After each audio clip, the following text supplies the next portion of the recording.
నమస్తే, welcome to Aadya media. నేను మీ స్వర్ణ. ప్రస్తుతం మనతో పాటు ఉన్నారు సినీ క్రిటిక్ విజ్ఞాన్ గారు. హలో విజ్ఞాన్ గారు.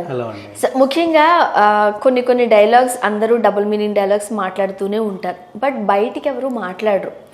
ఎప్పుడైతే ఒక 10 ఏళ్ల క్రితం జబర్దస్త్ షో అనేది స్టార్ట్ అయిందో అప్పుడు ఏదైతే కాస్త గుసగుసలుగా మాట్లాడుకునే పంచులు ఇవన్నీ కూడా స్టేజ్ మీదకి వచ్చేసాయి. సో ప్రజల్లోకి వెళ్ళిపోయాయి. ఆ తర్వాత నుంచి అందరూ నార్మల్గా మాట్లాడుకోవడం స్టార్ట్ చేసేసారని కొంతమంది అభిప్రాయం కూడా. అంటే నార్మల్గా అనేస్తున్నారు, తప్పే ఉందిరే, ఫ్లోలో పోతుంది అన్నట్టు.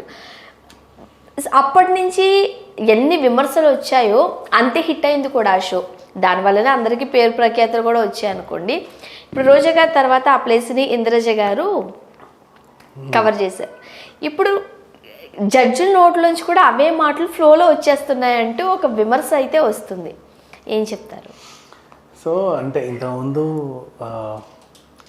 ఫర్ ఎగ్జాంపుల్ నాగబాబు గారు ఉన్నప్పుడు ఏంటంటే గట్టిగా బాగా నవ్వి ఎంజాయ్ చేసి ఆయనది మనకు తెలుసు, నవ్వేవారు అంతే. అవును, అంతే తప్ప డైలాగ్స్ వచ్చేవి కాదు. అట్లా ఏం లేదు.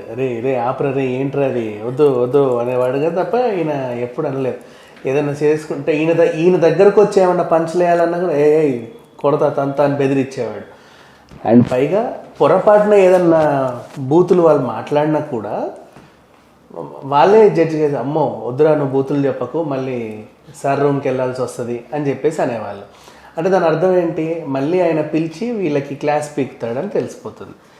నెక్స్ట్ రోజా గారు అంటావా, ఆవిడ గురించి మాట్లాడుకుంటే పాపం వీళ్ళ పంచులు ముందే వేసేస్తారు కానీ ఆమె బూతులు ఏమి ఎక్కువ అందు. అంటే మరి అంటే కొంచెం అదేంటిది, వీళ్ళు వేసే బూతులకి నవ్వుద్ది, అయ్యో ఏంటి ఇట్లా మాట్లాడుతున్నారు అని నోరడ్డం పెట్టుకొని నాగబాబు గారిని చిలిపిగా ఇలా అనడము తప్ప. ఆ బూత్ డైలాగ్ నాగబాబుని ఇట్లా అందు, ఈమెనే మొహం ఇటు తిప్పుకుంటది. వాళ్ళు మంచి డైలాగ్ వేసినప్పుడు ఈయన కొడుతూ వాళ్ళ సరదా వేరే ఉండేది. అండ్ నెక్స్ట్ యాంకర్లు సైలెంట్గానే ఉండేవాళ్ళు. అనసూయ కూడా అప్పుడప్పుడు బాగా నవ్వేది కానీ బూతులు ఏంటి ఇలా అన్నారని ఎక్స్ప్రెషన్ ఇస్తే తప్ప ఆమె నోటి నుంచి బూతులు వేయదు. ఆమె మీద వేయించుకుంటుంది. కానీ ఇప్పుడు ఆది కానీ వీళ్ళు కానీ ఇప్పుడు అంతేందుకు పుష్ప అది స్కిట్ చేసినప్పుడు అది అనసూయ ఇంకేం లేదా అందులో డైలాగ్ ఉంటుంది కదా, 500 ఇస్తే ముద్దు 10,000కి వస్తావా, అది కూడా అనసూయన అంటే ఆమె ఒక రకంగా ఇచ్చింది ఎక్స్ప్రెషన్. సరే అంతవరకు ఓకే. నెక్స్ట్ ఇది స్టార్టింగ్ నుంచి ఎలా అయిందంటే మనో గారి గురించి మాట్లాడదాం. చాలా డీసెంట్గా క్యూట్గా కూర్చొని నవ్వుతూ ఉంటాడు. అన్నీ అంటే అప్పట్లో మన డీసెంట్ కామెడీలు కొన్ని ఉంటాయి కదా, అట్లాంటివి సామెతలతో కూడుకున్న కామెంట్లు అలాంటివి చేసేవాళ్ళు. ఆయన ఎప్పుడు పాపం బూత్ ఎప్పుడు మాట్లాడలేదు. అండ్ నెక్స్ట్ కృష్ణ భగవాన్ గారు వచ్చిన తర్వాత ఆయన కొంచెం డబుల్ మీనింగ్లో సెటైర్లు వేసి ఆయనకు అలవాటే చేసిన తర్వాత. ఇప్పుడు ఏంటి, నేను ఖాళీగా ఉన్నట్టే నా రూమ్ నెంబర్ 10, నేను ఖాళీగానే ఉన్నాను వచ్చేసి, ఇట్లాంటివన్నీ ఆయన సెటైరికల్గా వేస్తాడు. అది వెటకారం, అది వేరు. పోతే ఇప్పుడు ఇంద్రజ ఈవిడేంటంటే ఫస్ట్లో కామ్గా వచ్చింది, తర్వాత బాగా నవ్వింది.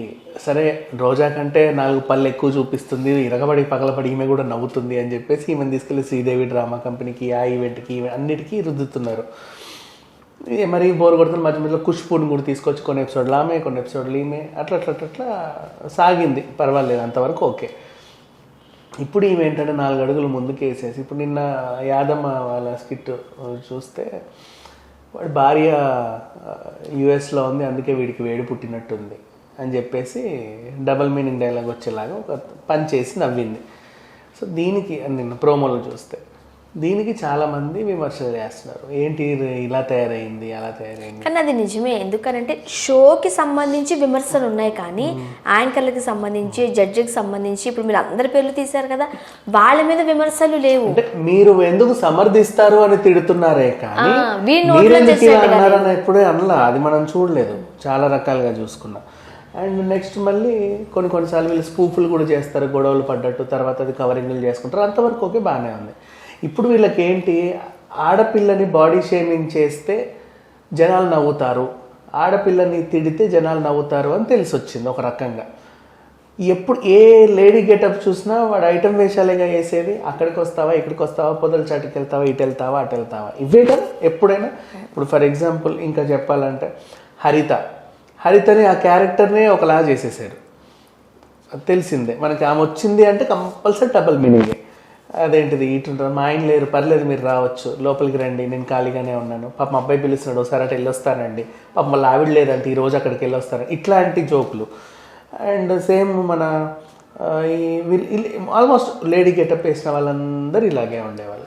ఒక చెమ్మక్ చంద్ర మాత్రం కొంచెం డీసెంట్ ఫ్యామిలీ డ్రామాలు వేసేవాడు. అంటే పక్కింట్లో జరిగే గొడవలు, ఎదురింట్లో జరిగే గొడవలు, ఫంక్షన్లలో జరిగే గొడవలు వేసేవాళ్ళు.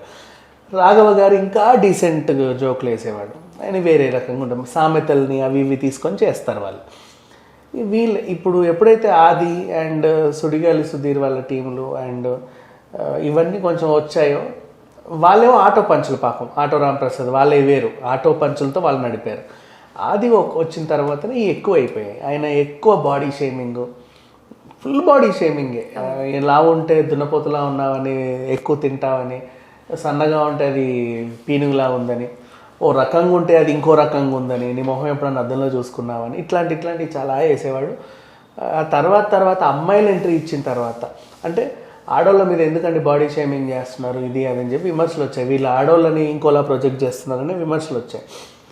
ఇప్పుడు ఏమైందంటే నిజంగా లేడీస్నే పెట్టేసి వాళ్ళని పిచ్చ వేయడం, వాళ్ళు కూడా అట్లాగే తయారయ్యి జనాలు, అంటే ఇలా ఉంటేనే జనాలు, వాళ్ళకి ఒకటి ఇది అర్థమైంది, ఇలా ఉంటేనే జనాలు నవ్వుతారు, జనాలు నవ్వితేనే జబర్దస్త్ హిట్ అవుతుంది, జబర్దస్త్ హిట్ అయితేనే మనకు డబ్బులు వస్తాయి. సో మనం ఇలా అంటే ఈ రొటేషన్ ఇంతే, ఇది మారట్లా. సో ఈ రకంగా చూసుకుంటే ఈ షో మీద మొదటి నుంచి విమర్శలు ఉన్నాయి. కాకపోతే ఏంటంటే నాకు తెలుసు కొంతమంది ఇప్పుడు ఈ సద్దాం యాదమ్మ లాంటి వాళ్ళు అండ్ అలాగే ఇంకెవరు ఉన్నారు, ఆల్మోస్ట్ మిగతా వాళ్ళంతా నాకు ఎప్పుడు డీసెంట్గా మారిపోయారు. కానీ అప్పట్లో కూడా చూసుకున్న పాత వాళ్ళ నుంచి తీసుకున్నా కూడా అందరూ కొంచెం డీసెంట్గానే ఉండేవాళ్ళు, పెద్దగా ఇట్లా ఏమీ అనిపించదు. ఆది వచ్చిన తర్వాతే కొంచెం ఎక్కువ అయ్యాయి ఇవన్నీ. అఫ్కోర్స్ ఆయన కూడా అట్లానే ఫేమస్ అయ్యాడు అండ్ నవ్వుతున్నారు ఆయన రాగానే. ఇప్పుడు ఆయన చేసేది వాళ్ళ ఇంట్లో వాళ్ళ పిల్లల్ని కూడా అట్లాగే బాడీ షేమింగ్లు చేస్తా, నీ మొహం చూసుకున్నా వాడు దున్నపోతులా ఉన్నాడు, విడిలా ఉన్నాడు, వాడు అలా ఉన్నాడు, వాడి పిల్లల్ని చూసావా అదో రకంగా ఉంటుంది. ఇట్లాంటి పిచ్చి కామెడీ ఎక్కువైపోయి ఏంటంటే ఈ షో ఒక బూత్ షో అయింది. అంటే ఇళ్లలో ఏమైనా మాట్లాడినా సరే నువ్వు జబర్దస్త్ మాటలు మాట్లాడకరా అనేవాళ్ళు అనమాట, అట్లా తిడుతున్నారు. సో ఆ రకంగా తయారైంది. అన్నారు కూడా జబర్దస్త్ షో చూసి పాడైపోతున్నారు పిల్లలు. సో కామెడీలో అయింది. ఎందుకంటే మొత్తం షో అంతా ఇట్లానే కాదు, కొన్ని టీములు డీసెంట్గా చేసినప్పుడు అందరూ అది ఫాలో అవ్వచ్చు. కార్తిక్ వాళ్ళు కూడా డీసెంట్ కామెడీ చేసేవాళ్ళు, ఆల్మోస్ట్ అందరూ డీసెంటే, పెద్దగా ఎప్పుడు ఎవరు కూడా మరీ బూతులు ఓవర్ ఏం చేయలే.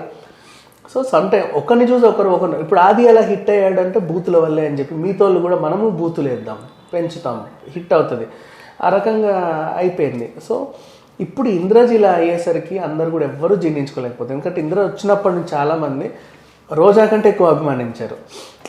రోజా మీద కొన్ని విమర్శలు ఉంటాయి, ఆమె ఫైర్ లేడీ అని, రాజకీయంగా అటు విమర్శలు. ఇంద్రజి మీద విమర్శలే ఉన్నాయి, క్లీన్ లేడీ, అందంగా ఉంటుంది, అరే భలే ఉంది అన్నట్టుగా, డ్యాన్స్ బాగా చేస్తుంది అని ఎన్ని రకాలు ఉన్నాయి.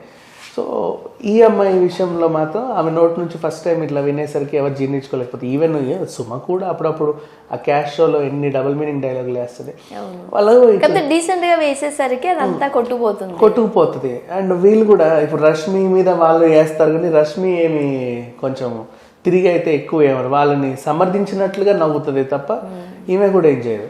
సో ఓవరాల్గా ఈ వ్యవహారం అంతా చూస్తే ఏమనిపించిందంటే వీళ్ళకి ఇప్పుడు ఈ డబుల్ మీనింగ్ వాటి మీద ఎక్కువ కాన్సన్ట్రేషన్ పెరిగిపోయింది. ఇట్లా ఉంటాను అంటే జోకులన్నీ అయిపోయాయి, ఇంకేం చేయాలి తెలియదు, ఇట్లా బాడీ షేమింగ్ అయిపోయింది, అందరినీ చేశారు. లావుడిని తిట్టాడు, ముసలోని తిట్టారు, బొక్కగుండని తిట్టారు, రోగిష్టిని తిట్టారు, పాపిష్టిని, అందరినీ తిట్టేశారు. సో ఇప్పుడు ఇంకేం లేదు కంటెంట్ అని చెప్పి ఇక జడ్జిలు కూడా స్టార్ట్ చేశారు బూతులు. ఇక నుంచి ఇది ఒక బూతు పురాణం అనుకోవాలి. Thank you so much. Thank you.